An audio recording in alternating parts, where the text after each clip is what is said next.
Have you ever been misrepresented? For example, you've got a new person you're supposed to meet in your life, and you've had a friend or colleague meet them before you. And in conversation, they told that person about your personality and your skill sets and your career and your relationships. And by the time you actually meet this new person, they're a little hesitant to relate to you, and you discover that you've actually been misrepresented by somebody else to this new person. It's not who you are, but that's who they think you are. Well, you don't like to be misrepresented. I don't like to be misrepresented, and neither does God. And yet, over time, God has been very misrepresented to the people of this world. And I want us to talk a little bit about how do we actually meet God for what he's really like. Because what I've discovered is when you discover him for who he really is, you can't help but want to know him more.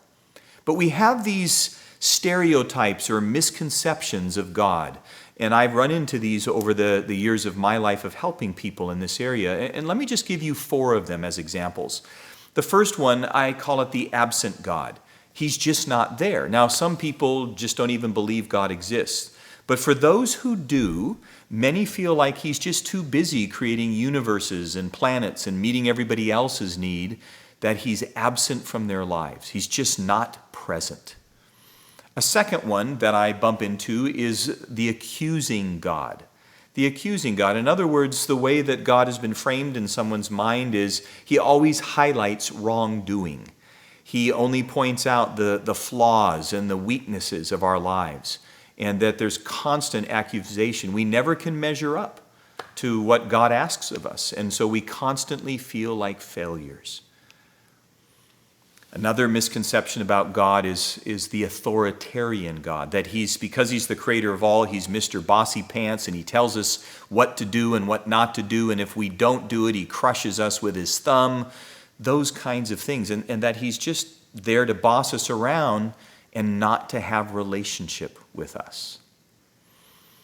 And the fourth one is one that actually kind of hurts my own heart, and that is the God that is the abusive God.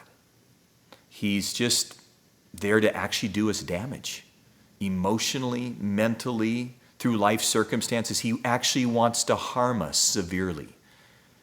And I just want to say that these are absolutely misconceptions of God. They're things where God, if he showed up in our living room to have a meal with us, he would say, I feel so misrepresented, because it's not what he's like. It's actually very much the other way around. God is not only not absent, or absent from our lives, he's constantly present. He loves to be with you. He's been attentive to you since the moment you were conceived in your mother's womb. He's not a God that is an accuser. Matter of fact, he's never thought a negative thought about you. Yes, he thinks in truth and reality of who you are, but his thoughts are constant streams of loving thoughts and blessing towards you. God is not the authoritarian. Yes, he's full of truth, and as the creator and the God of the universe, we must reference him in his ways. But God wants to also have relationship with you. He cares about you. He cares about all kinds of things about you. And he's certainly not an abusive God. Rather, he's a God that wants to come alongside of you and help you in your desperate times of need. I had someone one time say to me, Dave, whenever I try to meet God, all I see is this big, huge boulder, and I can't get over it, under it, or around it. And I said, hey, do you know what that represents? And they said, yeah, I do. And what it was an authority figure in their life as a child that they had assumed because of the negative attributes of this authority figure, they transferred it to God and said, that's what God's like. And here's the good news. God is not a big one of us. He's not a big one of me or you or your dad or mom or an authority figure in your life. He's God. And he's very different than us, and he wants to reveal himself to us. Now, let me just give you a little something you can do as a follow-up. Whether on your computer, your phone, in a journal, take a little bit of time and consider what your vantage point up to this point in your life has been of God. Write down what your thoughts are of God.